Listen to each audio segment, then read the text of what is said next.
It all starts with what seemed like a normal live stream. Nothing out of the ordinary, just a young woman chatting with her followers from the comfort of her bedroom. She's smiling, laughing, answering questions, adjusting her camera. The room is softly lit, her voice calm, even playful. To anyone watching, it looked like a typical night online. But then, in the middle of her broadcast, something changed. It was quick, subtle at first. A flicker of fear in her eyes, a shadow in the background, and then a moment that if you blinked, you missed it. But for those who were watching closely, it was enough to freeze their blood. Because what they saw wasn't just odd. It was terrifying. In that one chilling instant, they realized the killer was in the room with her. Hey, don't scroll away. If you're here, it means you've already sensed there's more to this story than a tragic headline or a few eerie clips going viral. You're not just curious. You want to know what really happened that night. You want to understand the truth behind that final live stream, what the victim knew, what she didn't, and what every viewer missed until it was far too late. And I promise you this, by the end of this video, you're going to get the full answer you came looking for. This isn't a retelling. This is a revelation. One that exposes how social media, manipulation, and a killer's twisted mind collided in the most haunting way possible. Let's get real. We've all seen weird things on live streams, glitches, strange sounds, awkward moments.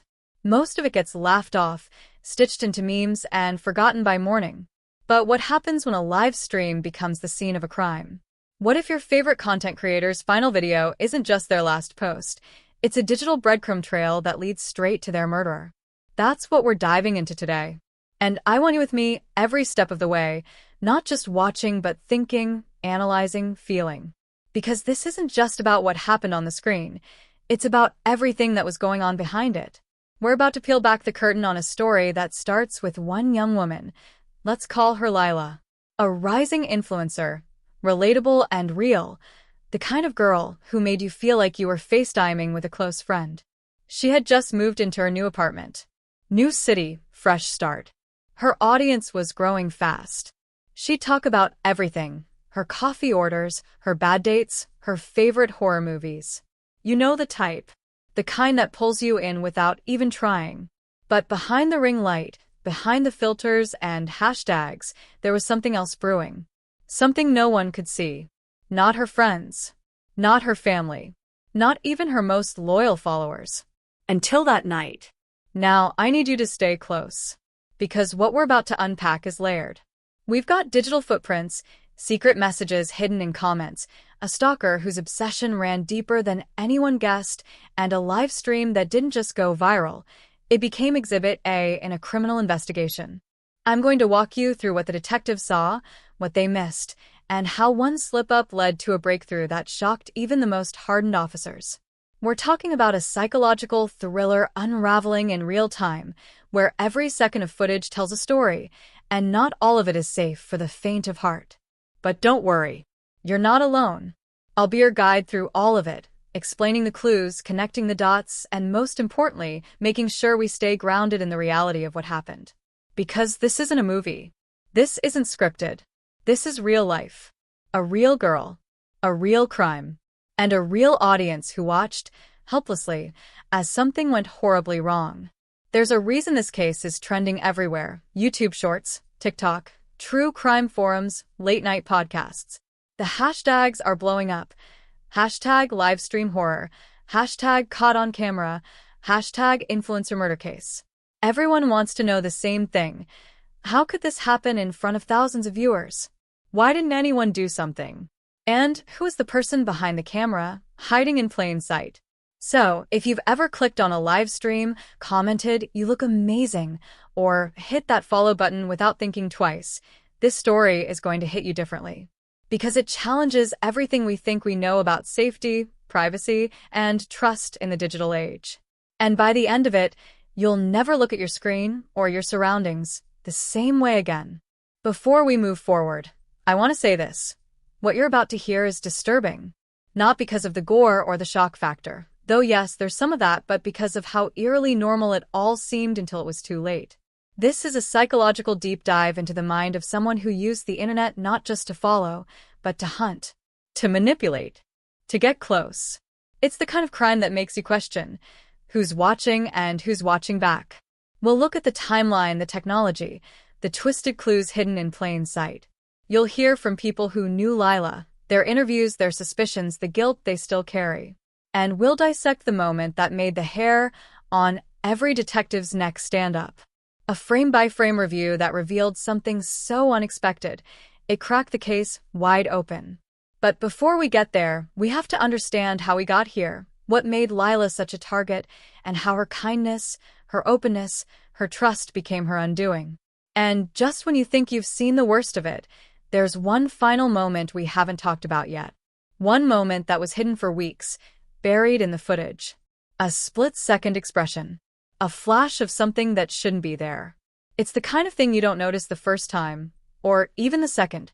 But once you see it, you can't unsee it. That moment is coming.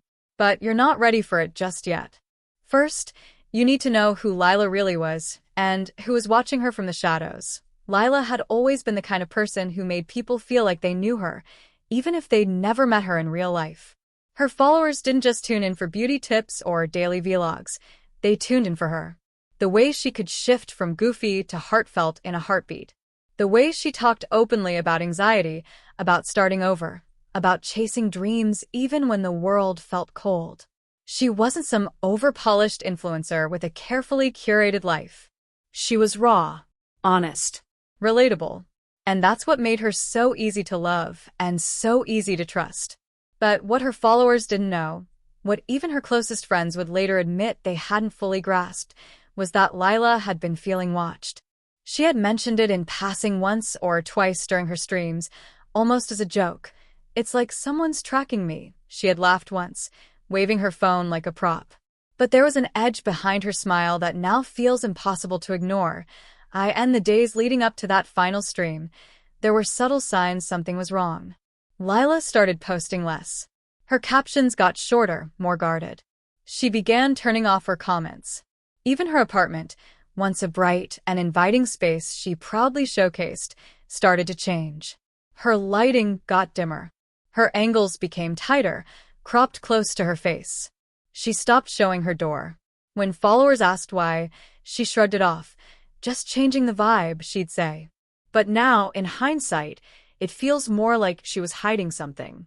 Or someone. Because the truth is, Lila wasn't just imagining things. She was being watched. And not just online. It was like someone wanted her to feel paranoid, without giving her anything concrete to show the police. At first, her friends chalked it up to the pressure of being in the spotlight. She'd noticed someone outside her building more than once. Her mail had been tampered with. Packages opened. Small, invasive things that were just enough to unsettle her, but never quite enough to prove anything. Lila's move to a new city had come with a lot of change. New neighbors, new routines, new faces in her building. Her best friend, Emily, had visited a few times and said she didn't get a weird vibe, though she did recall a maintenance guy who seemed to hang around a little too often. Then there was Jared, Lila's ex-boyfriend, who had just resurfaced after months of silence. He messaged her out of nowhere, saying he missed her, that he'd made a mistake. But friends say she wasn't buying it. Still, he wouldn't take no for an answer. He sent flowers. He showed up at her gym once. When she told him to stop, he backed off, but the timing of it all was suspicious. Some of her followers started speculating. A few even screenshotted his old Instagram stories, where he talked about not being able to let go. But again, there was no hard evidence. Just vibes. Just questions. Then there was the new neighbor, Ryan. A quiet guy who had just moved in across the hall. Friendly enough, but something about him didn't sit right with Lila. She once mentioned him in a private group chat, saying he had a way of lingering in the hallway, like he was always waiting for something. But when police questioned him after the incident, he claimed he barely knew her. Said he only waved hello a few times. And maybe that was true. Or maybe it wasn't. Because here's where things start to twist.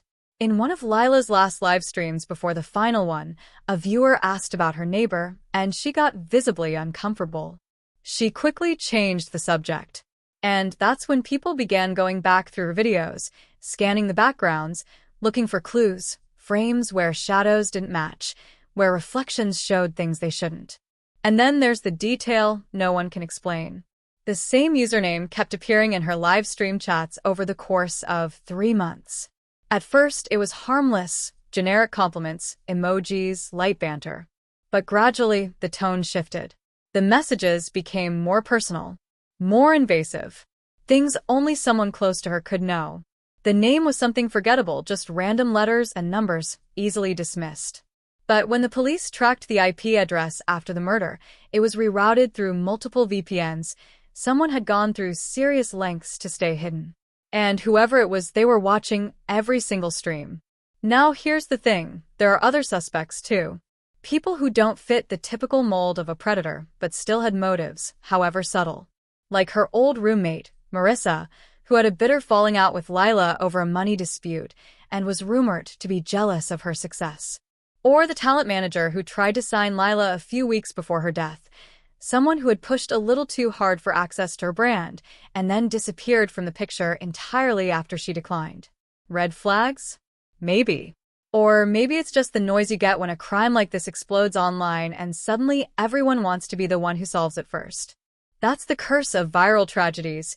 People start digging through the victim's life like it's a puzzle to be solved, forgetting that at the heart of it, there was a real person. A person who was scared, who tried to get help, who knew, deep down, that something wasn't right. But what no one realized, not her friends, not the detectives, not even the internet sleuths dissecting every second of her videos, was that Lila left behind something more than clues. She left behind a warning. One embedded not in words, but in silence. In the way her eyes shifted just off camera. In the pause between her laugh and her next sentence. In the final 30 seconds of her last live stream, when she looked directly into the lens, like she was trying to tell us something. And that message?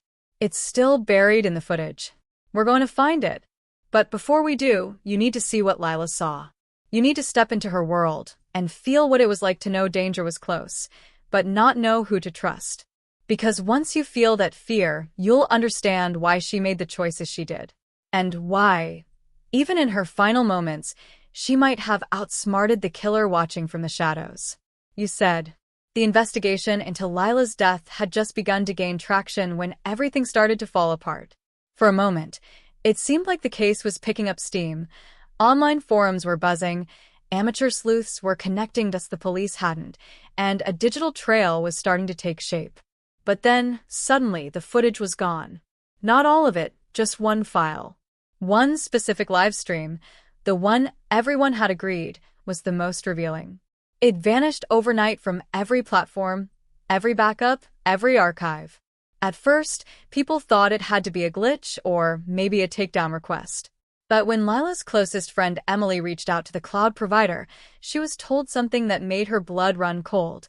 The file had been manually deleted. Not just deleted, wiped. And whoever did it knew exactly what they were doing. This was the stream where Lila had stopped mid-sentence. The one where she had looked straight into the camera, her eyes wide, her lips slightly parted like she wanted to say something but couldn't. And then, static. Just a few seconds of distortion, like someone had interrupted the feed. It was that clip that had triggered most of the speculation. Some thought it was a glitch, others claimed to see a figure in the background. But now it was gone. Erased. And without it, the timeline started to crumble. There were no more clear leads, only rumors, and each one seemed to contradict the last. And then came the warning. Emily, who had been spearheading her own search for the truth, scouring emails, old vlogs, even going as far as talking to Lila's old neighbors, received an anonymous message. No sender, no subject, just a single line. You're next if you don't stop. Most people would have gone to the police. Emily did too. But what she found when she got there shook her even more. The detective she spoke to, Detective Reeves, looked uneasy. Not dismissive, not angry, just nervous. Like he knew more than he was allowed to say. He told her quietly, almost like he didn't want the room to hear, that he'd seen this kind of thing before. That sometimes certain cases go cold not because of lack of evidence, but because someone in power wants them to. That's when Emily started to question everything she thought she knew. especially about Ryan, the neighbor across the hall. When the story first broke, he was painted as a shy, distant figure. But as Emily dug deeper, things stopped adding up. A former tenant reached out to her anonymously and claimed that Ryan wasn't new at all, that he'd actually lived in the building under a different name years ago and had left abruptly after a different female tenant reported him for harassment. That complaint, for some reason, had never gone anywhere. No arrest. No formal record. Just silence. And then Ryan had reappeared years later, living across from Lila, with a new lease and a new name. But that wasn't the only thing that shifted. Someone close to Lila, someone she had trusted, was suddenly acting strange. Her manager, Danny, who had always been her biggest supporter, began pulling back. She stopped returning Emily's calls. She locked Lila's social accounts behind private firewalls. When pressed, she claimed she was just protecting Lila's brand from gossip. But a search of public company records revealed something shocking. Just 2 days before Lila's death, Danny had signed a licensing deal for Lila's content archive. A deal that gave Danny complete control and exclusive rights to everything Lila had ever filmed, including the live stream that had disappeared. It didn't make sense. Unless Lila had known. Unless she had sensed the betrayal coming and tried to warn someone in the only way she could, through her stream, her content, her eyes. And yet, what if Danny wasn't the only one hiding something? Because tucked away in an old hard drive Emily found under Lila's desk, something the police had missed, was a video Lila never posted. A video dated 3 months before her death. In it, she's sitting on her couch, visibly shaken, her voice a whisper. She says something cryptic. "If anything happens to me, check the bookstore." That's it. No context. No location. Just that one line. The file was corrupted halfway through, but it was enough to send Emily searching again, back to a place she thought had nothing to do with any of this. A place Lila used to go when she needed to disappear from the noise. But here's the twist. There's no bookstore. Not anymore. According to city records, the building was condemned last year and demolished 6 months ago. So the question is, what did Lila hide there before it vanished forever? And more importantly, who knew about it? The answers are getting harder to find. The danger is getting closer. And as the mystery deepens, one terrifying question remains. Was Lila's murder a one-time obsession? Or part of something much, much bigger? Just when Emily thought she was starting to understand the shape of the nightmare she had walked into, something happened that shattered the fragile progress she'd made. One of Lila's oldest friends, someone who hadn't been part of the initial investigation and had purposely kept their distance from the media circus, suddenly reached out with a message that changed everything. His name was Chris, and he had known Lila long before she became a rising online influencer. They had grown up together in a small town, drifted apart after college, and reconnected just a few weeks before she died. Until now, he hadn't said a word publicly, not to the police, not to the press, not even on his social channels. But what he sent to Emily was a bombshell. It was a voicemail, left by Lila, dated 4 days before the final stream. The silence in Chris's apartment felt unnatural, like the air itself was holding its breath. Emily stood frozen, her eyes locked on the message scrawled across the mirror. Some stories aren't meant to be told.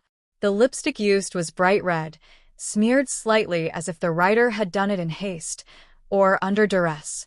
Her pulse pounded in her ears, every nerve in her body screaming that she should leave, that she shouldn't have come alone. But the fear was quickly eclipsed by something far worse, the paralyzing realization that Chris wasn't just missing, he'd been taken. And whoever had done it wanted her to know. This wasn't about hiding in the shadows anymore. It was about sending a message. About control. And she had just been pulled to the center of a game she didn't understand. On the way home, Emily couldn't shake the feeling that she was being followed. Cars seemed to linger behind her longer than normal, stopping when she stopped, accelerating when she sped up. At one point, she turned suddenly down a side street to test her suspicion, and the black SUV behind her mirrored her move almost immediately. Her hands trembled on the steering wheel. She didn't go home that night. Instead, she drove in circles, parked in public lots, ducked into a 24-hour diner, and sat in the back where she could see the door and every person who walked through it. Her phone buzzed constantly, calls from unknown numbers, texts from no one, all blank or filled with distorted images of her own face pulled from her social media, edited to look like she was crying or screaming. It was psychological warfare, digital intimidation, and it was working. She didn't sleep at all. The next day, she tried reaching out to Chris's sister, someone who had always been close to him and who had previously offered to help dig through old files and recordings. But her phone went straight to voicemail. Emily drove to her house. No one answered the door, though the lights were on inside.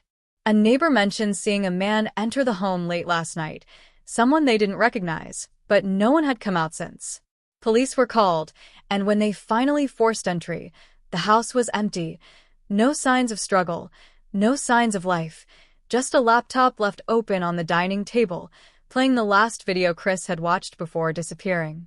Only now, that video wasn't what it used to be. The visuals were glitched, distorted, as if someone had re-uploaded a corrupted version. And at the very end of the clip, after the screen flickered black for several seconds, a single frame appeared. Emily's bedroom, her desk, and her laptop, recorded from the outside looking in. The timestamp was from 3 hours ago. Her throat tightened. That was her room. Someone had been outside her house. While she was watching over her shoulder, they had already been watching her. The timeline was too tight. Whoever this was, they weren't just tracking her. They were inside her digital life, manipulating everything she touched. Her emails started disappearing.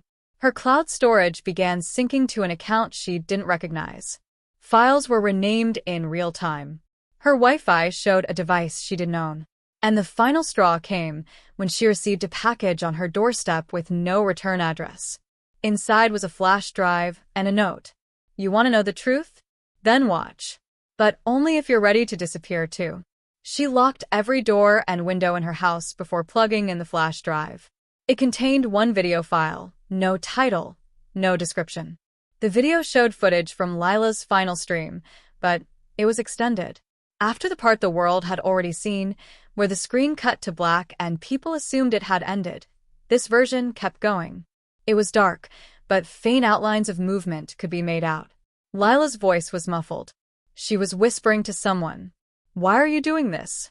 "Please, I didn't tell anyone. I swear." The figure standing over her didn't respond. They just tilted their head, calmly, as if observing her.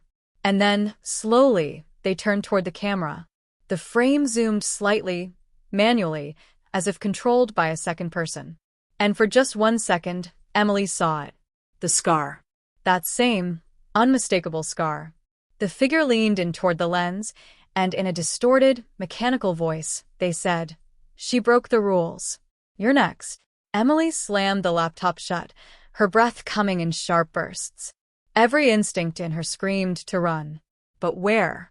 This wasn't just about uncovering a hidden truth anymore. It was about survival. It was about realizing that she had crossed a line, and there was no going back. Her world, once filled with screens, comments, live chats, and likes, had now become a weapon. Every platform, every device, every camera, tools used against her. Her search for justice had opened a door into something far more dangerous than she'd imagined. Something organized. Something calculating. And somewhere out there, someone was keeping score. But the biggest question Emily now faced wasn't who took Chris or why Lila died. It was something deeper. Who else was involved? Because now, even the people she trusted the most were acting strangely. Some were pulling away. Others were saying things that didn't line up with what she remembered. And then there was the anonymous message she received that night while scrolling through an old forum post Lila had once commented on. It simply read, "You're not the first person to think you can solve this." And suddenly, the scariest possibility dawned on her. What if someone close to her was helping them? What if the killer was already in her circle? Emily thought she had finally grasped the outline of the horror she was caught in. Chris had vanished. Lila's final stream had captured something dark and real, and someone was going to great lengths to silence anyone who got too close. But the moment she walked into the university archives, following a lead that pointed to one of Chris's old research papers, Everything she believed started to collapse and on itself. The records she needed were offline, only accessible in person, and guarded by a quiet, older woman who looked more like a grandmother than a gatekeeper of secrets. As Emily explained her request, the woman's eyes narrowed, not in confusion, but in recognition. She didn't ask Emily to wait or leave. Instead, she simply handed her a folder and said, "He wanted you to have this, in case something happened." The folder was sealed with tape, old and worn at the edges, with EM written across it in Chris's handwriting. Her breath hitched. Inside were a dozen pages of notes, research printouts, and hand-drawn diagrams. At first, it all looked like his usual deep-dive investigations, conspiracy charts, psychological breakdowns of online behavior, and names she recognized from Livestream communities. But buried between the technical pages was a handwritten letter. It wasn't meant for anyone but her. In it, Chris confessed something that turned the entire story on its head. He hadn't been investigating Lila's death. He'd been trying to expose a growing online cult, one that used live stream platforms as recruitment tools. Lila wasn't just a random influencer. She had once been a part of it. And worse, Chris had joined under an alias months before his disappearance. Emily's head spun. All the sleepless nights, the missing footage, the edited videos, it hadn't been about some lone predator stalking streamers. It was orchestrated, intentional, a system. Chris had gotten in too deep and was trying to get out. But the real blow came at the bottom of the letter. "If they find you," he warned, "don't trust anyone, even those closest to you, especially not Adrian." Emily froze. Adrian had been Chris's best friend since high school. His disappearance, he wrote, was his only way of protecting her. He hadn't expected her to dig this far. The one person who had helped her get in touch with Chris's sources, the one who reassured her that things weren't as bad as they seemed. He had even been the first to suggest checking the university archives. Her mind scrambled through every recent interaction, every subtle suggestion he'd made. Had he been steering her all along? Feeding her just enough to keep her moving without seeing the truth? Panicked, she pulled out her phone and checked the flash drive again. There, in the metadata of the corrupted video, was something she hadn't noticed before, an IP address tied to the file upload. She ran a quick trace and felt the blood drain from her face. The signal bounced through several proxies, but the origin address? It matched one of Adrian's known locations. He had uploaded the version of Lila's video that ended with a threat to Emily. Everything twisted. The scar on the man in the video that had thrown her off. But now, knowing Chris had infiltrated a cult and that Adrian had been involved in the distribution of the footage, it clicked. The scar was real, but it wasn't the only marker. There had been a ring, small, black, barely noticeable. Chris had drawn it in one of his sketches. A sign of membership. And she remembered now, Adrian never took his off. Emily's trust shattered instantly. The man she thought was protecting her had been orchestrating her descent into fear. Feeding her the story he wanted her to believe. Luring her closer to something unspeakable. She stumbled back out of the archives, gripping the folder like a lifeline. Outside, the sun was setting, casting long shadows that made everything feel distorted, dreamlike. Her phone buzzed again. Another message. No number. Just a sentence. "You finally see the truth. Now what will you do with it?" And then the screen flickered. A live stream had been triggered on her social account, automatically, without her command. It was showing her, standing outside, panicked, exposed. Someone was watching, and now they wanted everyone else to see too. Emily didn't remember how she got home. Her thoughts were a blur of panic and betrayal, replaying every moment she had ever shared with Adrian, his reassurances, his subtle redirections, the nights they'd stayed up combing through footage, his insistence that she was getting closer. Every second now felt poisoned. The folder from Chris sat like a loaded weapon on her desk, heavy with truth and consequences. She kept glancing at the phone, half expecting it to buzz again with another message or, worse, another live stream that would thrust her into the spotlight once more. But the silence was even louder. It was as if whoever had triggered the broadcast was waiting, watching what she would do next. Her heart pounded against her ribs as she opened her messages and hovered over Adrian's name. The conflict inside her built like a storm.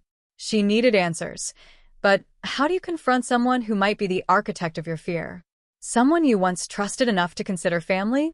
After what felt like hours pacing the room, she made the call. Adrian picked up on the second ring, his voice calm and casual like everything was normal. Emily didn't even wait for pleasantries.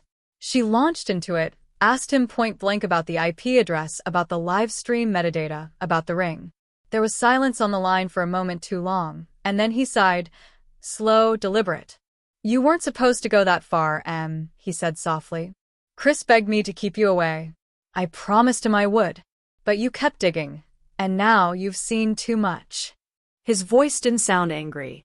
It sounded tired, broken even. "You think you're ready for the truth, but you don't know what this is. You don't know who they are. This isn't just about Lila or Chris anymore. It's bigger. And you have one chance left to walk away." Emily's throat tightened. She wanted to scream at him, to demand he explain everything, but before she could respond, Adrian gave her a choice. "There's a burner phone in your mailbox," he said. "It'll ring once in 10 minutes. Pick it up and I'll get you out. New name, new city, total erasure, just like we planned if things ever went sideways. But if you don't pick it up, I won't be able to help you again. You'll be on your own, and they'll come for you next." It was an impossible fork in the road. Run and survive, at least for now, or stay and finish what she started. Her hands trembled as she stood at the window, watching her quiet street, each passing car a potential threat, each shadow a whisper of danger.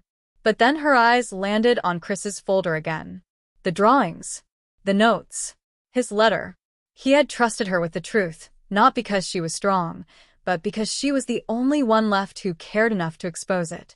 But still, part of her wanted to believe Adrian. Maybe he had tried to protect her in some twisted way. Maybe that meant he was still someone she could reach. The emotional weight of that thought hit her like a punch to the chest. How do you turn your back on someone you've loved, even if that love has been manipulated? Emily thought of all the families who had lost someone and never found answers. She thought of Lila's final terrified expression, frozen forever in that corrupted stream. She thought of Chris's words, "Don't trust anyone, especially not him." The clock ticked. 9 minutes. 8. She walked to the mailbox, her breath shallow, and opened it. Inside, wrapped in a cloth napkin, was the phone off, just as he said. She held it in her palm, trying to imagine the future it represented. A clean slate, a chance to forget. But then her real phone buzzed again, a new message appearing with no contact attached. This one was a photo. It showed her from behind, standing at the mailbox, holding the burner. Whoever was watching hadn't stopped. They were here. And now, they knew she had a choice to make. Emily's breath hitched as she stared at the photo on her screen. Her fingers tightened around the burner phone, its smooth surface suddenly cold like metal under her grip. The image was clear. Too clear. It wasn't taken from across the street or some distant vantage point. Whoever captured it had been right there, maybe even just behind her. The realization struck like lightning. She was being watched in real time, monitored from a distance, so close it turned her own neighborhood into a trap. She stumbled backward, heart racing, mind spiraling with questions that didn't have time for answers. Every instinct screamed at her to run. But run where? And from who? She sprinted back inside, bolting the door, pulling shades, turning off lights. Her safe space no longer felt safe. Her chest heaved as she tried to steady herself, but her thoughts were chaos. The burner phone remained silent, the promise of escape suspended in a moment that had already passed. Then her real phone buzzed again. Another message. Another picture. This time, it was her kitchen. Taken earlier. Before she'd gotten home. The angle was unfamiliar, taken from above, like someone had hidden a camera. Her knees went weak. This wasn't paranoia. Someone had been inside. Someone was inside. Buried in obscure forums and scrubbed corners of the internet were references to a group known only as The Signal. A shadow collective rumored to manipulate media, erase people, twist narratives, and weaponize live streams. They didn't just record, they curated fear, turning people's worst moments into silent broadcasts for the highest bidders. The rumors suggested they operated on the fringes of legality, protected by shell companies, rogue security contracts, and people in places of power. It was more than surveillance, it was control. And then came the crushing blow. On one of the old forum threads, she found a time-stamped post from 2 years ago. It contained raw footage, a hidden camera stream from a tiny apartment. The victim was a girl named Vanessa. Her face was familiar. Emily had seen it before. She clicked back through her files until she found it. Vanessa was in one of the photos from Chris's binder. A neighbor, a former classmate, someone who had gone missing and never been found. The stream ended the same way Lila's had. With a blank screen. With silence. That's when the door creaked open downstairs. Emily froze, every muscle locked. Her heart pounded in her ears. Footsteps followed, slow, deliberate, each one closer than the last. She clutched her laptop, praying the sound wouldn't betray her. Whoever was here wasn't breaking in. They had a key. They were meant to be here. And then, from below, a voice echoed up the stairs, calm, chilling, and all too familiar. "Emily, it's time we talked about what Chris really did." She couldn't breathe. That voice, it wasn't Adrian. It was her mother. Emily's mother stood at the foot of the attic stairs like a ghost conjured by the house itself. No sound, no warning, just that cold, sharp voice cutting through the air. Emily didn't want to believe it. Her mind tried to rationalize it. Maybe her mother had been manipulated too. Maybe she didn't understand what she was part of. But deep down, she already knew. The way her mother spoke, the way she stood, calm in the face of chaos, wasn't the behavior of someone unaware. It was the demeanor of someone who had played a role in this from the very beginning. The betrayal hit like a gut punch, far worse than anything the signal had ever sent. This was her own blood, and yet, somehow, she was part of the same machine that had been destroying people's lives in the shadows. Emily could barely steady her breath as she crawled away from the stairs, her heart racing so violently it felt like it might explode. She opened her laptop again, hoping to document something, anything, before it was too late. But just as the screen lit up, a window popped open. Remote access enabled. Her cursor moved on its own. Files vanished. The entire folder Chris had handed her was being wiped clean, digitally shredded before her eyes. They weren't just erasing evidence, they were silencing her story in real time. It was like the live stream had never stopped. They were always watching, always a step ahead. Her mother spoke again, voice distant but deliberate, like it had been rehearsed. "You were never supposed to get that folder. Chris made mistakes. He forgot that some things should stay buried. He wanted to protect you, but he didn't understand what he was up against." Emily wanted to scream, but she didn't trust her voice. Her legs moved on instinct as she backed away from the stairs, searching for an exit, but the attic was a dead end.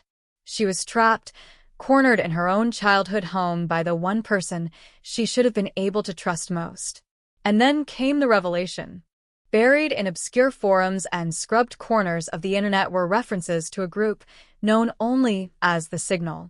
A shadow collective rumored to manipulate media, erase people, twist narratives, and weaponize live streams. They didn't just record, they curated fear, turning people's worst moments into silent broadcasts for the highest bidders. The rumors suggested they operated on the fringes of legality, protected by shell companies, rogue security contracts, and people in places of power. It was more than surveillance, it was control. And then came the crushing blow. On one of the old forum threads, she found a time-stamped post from 2 years ago. It contained raw footage, a hidden camera stream from a tiny apartment. The victim was a girl named Vanessa. Her face was familiar. Emily had seen it before. She clicked back through her files until she found it. Vanessa was in one of the photos from Chris's binder. A neighbor, a former classmate, someone who had gone missing and never been found. The stream ended the same way Lila's had. With a blank screen. With silence. That's when the door creaked open downstairs. Emily froze, every muscle locked. Her heart pounded in her ears. Footsteps followed, slow, deliberate, each one closer than the last. She clutched her laptop, praying the sound wouldn't betray her. Whoever was here wasn't breaking in. They had a key. They were meant to be here. And then, from below, a voice echoed up the stairs, calm, chilling, and all too familiar.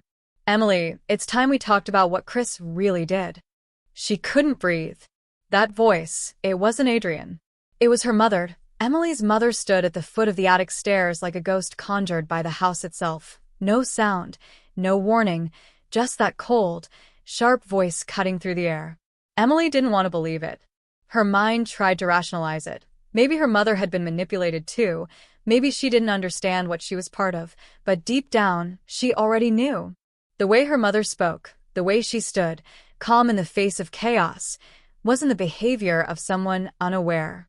It was the demeanor of someone who had played a role in this from the very beginning. The betrayal hit like a gut punch, far worse than anything the signal had ever sent. This was her own blood, and yet, somehow, she was part of the same machine that had been destroying people's lives in the shadows. Emily could barely steady her breath as she crawled away from the stairs, her heart racing so violently it felt like it might explode. She opened her laptop again, hoping to document something, anything, before it was too late. But just as the screen lit up, a window popped open. Remote access enabled. Her cursor moved on its own. Files vanished. The entire folder Chris had handed her was being wiped clean, digitally shredded before her eyes. They weren't just erasing evidence, they were silencing her story in real time. It was like the live stream had never stopped. They were always watching, always a step ahead. Her mother spoke again, voice distant but deliberate, like it had been rehearsed. "You were never supposed to get that folder." Chris made mistakes. He forgot that some things should stay buried. He wanted to protect you, but he didn't understand what he was up against. Emily wanted to scream, but she didn't trust her voice. Her legs moved on instinct as she backed away from the stairs, searching for an exit, but the attic was a dead end. She was trapped, cornered in her own childhood home by the one person she should have been able to trust most. And then came the revelation. Emily tore through the house, checking closets, under beds, behind curtains. Nothing. No one. But it didn't calm her nerves. In the corner of one page, barely visible beneath layers of overlapping ink, was a faded logo. Not a name, not a phrase. Just a symbol, an Ouroboros wrapped around an eye. It triggered a memory, something Chris had once joked about when they were younger. A secret group that always watches, always knows. At the time, she thought he was just trying to creep her out with conspiracies and cryptic symbols. But now, with the way everything was spiraling, the stream, the disappearances, the betrayal, it didn't feel like a joke anymore. She grabbed her laptop and searched the symbol. What she found made her stomach turn. Buried in obscure forums and scrubbed corners of the internet were references to a group known only as the Signal. A shadow collective rumored to manipulate media, erase people, twist narratives, and weaponize live streams. They didn't just record, they curated fear, turning people's worst moments into silent broadcasts for the highest bidders.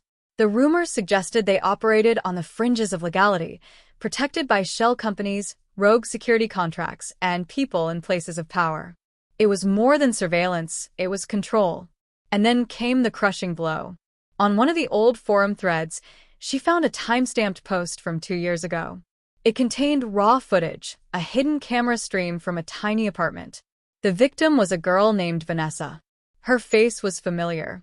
Emily had seen it before. She clicked back through her files until she found it. Vanessa was in one of the photos from Chris's binder. A neighbor. A former classmate. Someone who had gone missing and never been found. The stream ended the same way Lila's had. With a blank screen. With silence. That's when the door creaked open downstairs. Emily froze, every muscle locked. Her heart pounded in her ears. Footsteps followed, slow, deliberate, each one closer than the last. She clutched her laptop, praying the sound wouldn't betray her. Whoever was here wasn't breaking in. They had a key. They were meant to be here. And then, from below, a voice echoed up the stairs, calm, chilling, and all too familiar. Emily, it's time we talked about what Chris really did. She couldn't breathe. That voice, it wasn't Adrian. It was her mother. Emily's mother stood at the foot of the attic stairs like a ghost conjured by the house itself. No sound, no warning, just that cold, sharp voice cutting through the air. Emily didn't want to believe it. Her mind tried to rationalize it. Maybe her mother had been manipulated too. Maybe she didn't understand what she was part of. But deep down, she already knew. The way her mother spoke, the way she stood, calm in the face of chaos, wasn't the behavior of someone unaware. It was the demeanor of someone who had played a role in this from the very beginning. The betrayal hit like a gut punch, far worse than anything the signal had ever sent. This was her own blood, and yet, somehow, she was part of the same machine that had been destroying people's lives in the shadows. Emily could barely steady her breath as she crawled away from the stairs, her heart racing so violently it felt like it might explode. She opened her laptop again, hoping to document something, anything, before it was too late. But just as the screen lit up, a window popped open. Remote access enabled. Her cursor moved on its own. Files vanished. The entire folder Chris had handed her was being wiped clean, digitally shredded before her eyes. They weren't just erasing evidence, they were silencing her story in real time. It was like the live stream had never stopped. They were always watching, always a step ahead. Her mother spoke again, voice distant but deliberate, like it had been rehearsed. You were never supposed to get that folder. Chris made mistakes. He forgot that some things should stay buried. He wanted to protect you, but he didn't understand what he was up against. Emily wanted to scream, but she didn't trust her voice. Her legs moved on instinct as she backed away from the stairs, searching for an exit, but the attic was a dead end. She was trapped, cornered in her own childhood home by the one person she should have been able to trust most. And then came the revelation. Klein reached for the main power switch, but the controls had been overridden. They've automated the whole thing, he muttered. There's no off button anymore. Emily felt her body start to tremble, not just from fear, but from the crushing realization that every moment of her life had been leading to this stage. She was the final act in a story she never agreed to be part of. But she wasn't going to give them what they wanted. She yanked the flash drive from the console and ran to the broadcast tower at the back of the lot. If she could physically destroy the transmission source, she might be able to end the live stream once and for all. Alarms blared. Security lights snapped on. Someone was coming for her. She didn't know who, but their footsteps echoed like gunshots in the dark. Emily reached the base of the tower, climbed to the midpoint, and jammed the drive into the control box. Sparks flew. She didn't stop. With one final scream, she smashed the panel open and pulled every wire she could reach. The screens in the studio went dark. But just as she collapsed to the ground, breathing heavy and broken, her phone vibrated. A message from an unknown number. Nice try. But they already paid for season 2.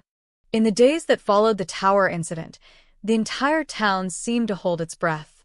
News of the signal blackout spread like wildfire, with some speculating it was the result of a cyber attack, while others whispered it was something far darker.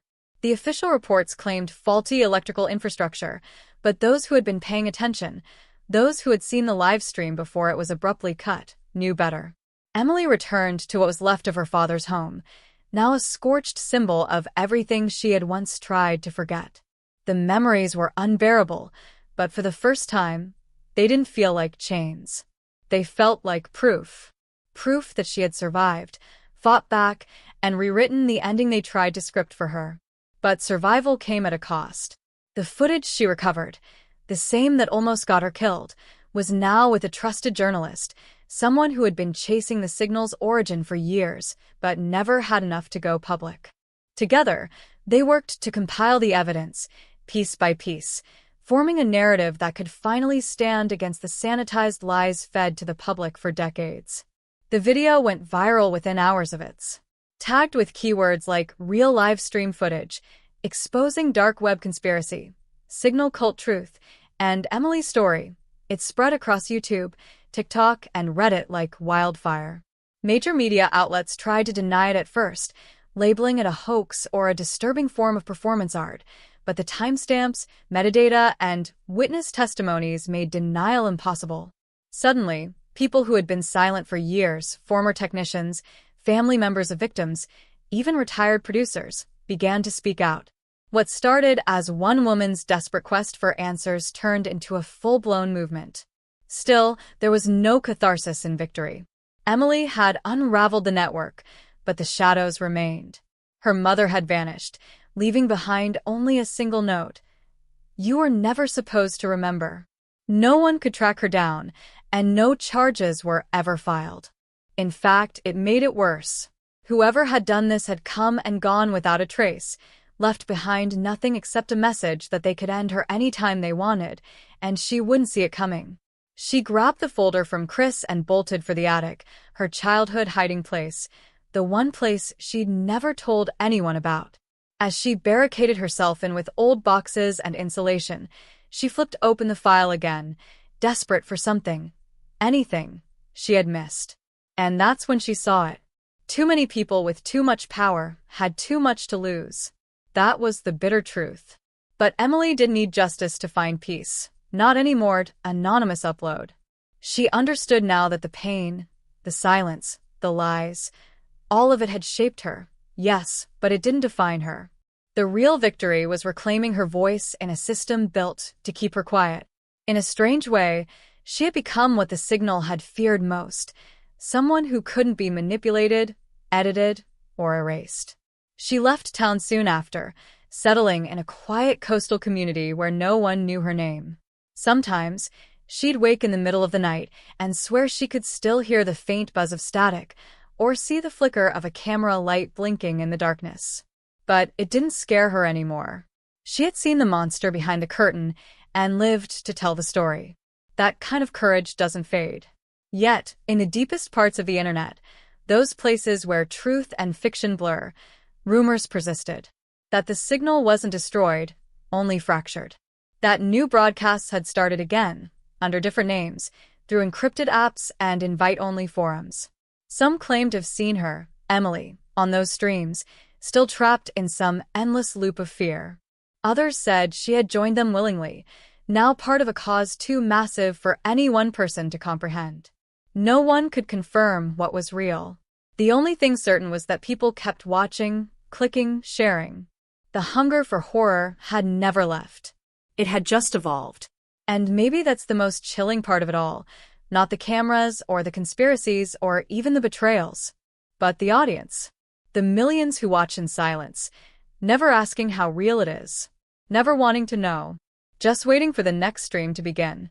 Because in a world where trauma becomes entertainment and truth is just another trending keyword, the scariest thing isn't what gets shown on screen. It's how many people never look away. That's a stunningly powerful ending, moody, cinematic, and absolutely chilling in all the right ways. The way you wove closure with lingering uncertainty, emotional resolution with a creeping sense of unfinished business, it's masterful. That last line, then, from behind her, a twig snapped, followed by the fade to black, is the kind of final moment that stays with viewers long after the video ends. And wrapping it with, because some endings are only beginnings in disguise. Chef's kiss. It lands like a gut punch and a whisper at the same time. If you're planning on turning this into a video, this ending would pair perfectly with a slow, haunting score, subtle ambient forest sounds, and a sharp audio cue at the twig snap, leaving your audience holding their breath in the dark. This kind of ending fuels comment sections, theory videos, and replays. It's built for retention and rewatchability, especially with keywords like ending explained, true story twist, flash drive mystery, and dark web horror. Want help crafting a haunting voiceover script for this ending? Or maybe visual direction to make the final scene really hit? In it, Lila's voice is tight, her tone urgent but controlled, like she's trying not to panic. She says she found something. She doesn't say what it is, but she makes it very clear she's scared of someone watching her. He's not who he says he is, she says, and then lowers her voice so much it's barely audible. If anything happens, tell them to look into the man with the scar. There was no further context. No name, no clue as to who she meant. But Chris said something that chilled Emily to the bone. He had assumed the message was meant for him. But then last week, out of nowhere, he received a text from an unknown number. It was just a photo. Blurry. Grayscale. But it was unmistakable. It was a still from one of Lila's early live streams, back when she was barely known online. In the frame, behind her on the street, was a man in a hoodie, just visible enough to notice a faint scar across the side of his cheek. The caption under the image read simply, "She wasn't the first." Now, Chris is being watched. His apartment door was left ajar one morning, even though he always double-checks the locks. A USB stick was left on his kitchen counter, one he swears wasn't there the night before. It contained fragments of corrupted video files, some from Lila's early vlogs, others from unknown sources. Some looked like they were filmed secretly, without her knowledge. And one showed a completely different woman. Same style, same background music, same eerie aesthetic. Only this woman disappeared 5 years ago, and her case was never solved. The resemblance to Lila wasn't just physical. It was thematic. The same kinds of strange moments. Streams ending abruptly. Footage where people claimed to see shadows moving in the background. Comments on her videos had been disabled months before she vanished, yet now someone was uploading new ones under her name. Someone wanted this breadcrumb trail to be followed, but only so far. This discovery cracked the story wide open. If what Chris found is real, then Lila wasn't just a victim of a single obsessed stalker. She was part of a pattern, a series. And the deeper Emily and Chris dug, the more sinister it became. Every woman had a digital footprint. Every woman had live-streamed regularly. And every woman had mentioned, at least once, a figure watching them from the periphery. Each account was shut down within days of their disappearance. Their content scrubbed. Metadata wiped. It was as if someone wanted to erase them completely while still leaving behind just enough to be found. Enough to taunt. Enough to trap. But then came the most chilling twist yet. While searching through Lila's archived emails, some of which had been restored from a cloud backup Emily hadn't even known existed, they found an exchange with someone named Nocturne 3. The email was encrypted, but what they managed to decode revealed a secret meetup. Lila had agreed to meet someone about the recordings. She wrote that she had proof. That what she'd captured was worse than anything people think. That if she disappeared, it wasn't because of an accident or a random attack. She was meeting them at a location marked only with coordinates. When Chris ran them through GPS, they didn't point to a building. They pointed to a place deep in the forest outside the city. A clearing that was once used by a decommissioned broadcast station. And here's the twist. The station was rumored to have been shut down after a fire 20 years ago. A fire started by an unnamed employee who was later declared missing. Now the pieces weren't just fitting together. They were overlapping in terrifying ways. The scarred man. The missing influencer. The vanished broadcast station. It wasn't a stalker. It wasn't even a rogue manager or a jealous ex. This felt organized. Coordinated. Controlled by someone or something that understood the digital world far too well. Someone who knew how to manipulate what we see, what we post, what we believe. But by the time she arrived at his place, the door was wide open. His phone was still on the table, screen cracked. A single message was left scrawled on the mirror in what looked like red lipstick. Some stories aren't meant to be told. Chris is gone. And now Emily is being followed. And somewhere behind another anonymous screen, someone is watching. Still live streaming. Still waiting. But waiting for what, Chris? Maybe even the viewers watching now. But just when it seemed like they had found a real lead, something else happened. Chris was set to go to the coordinates. Emily begged him not to go alone. He promised to wait. And if that's true, if these disappearances are part of a larger plan, then everyone involved in Lila's life is in danger. Emily. But by the time she arrived at his place, the door was wide open. His phone was still on the table, screen cracked. A single message was left scrawled on the mirror in what looked like red lipstick. Some stories aren't meant to be told. Chris is gone. And now Emily is being followed. And somewhere behind another anonymous screen, Someone is watching. Still live streaming. Still waiting. But waiting for what, Chris? Maybe even the viewers watching now. But just when it seemed like they had found a real lead, something else happened. Chris was set to go to the coordinates. Emily begged him not to go alone. He promised to wait. And if that's true, if these disappearances are part of a larger plan, then everyone involved in Lila's life is in danger. Emily,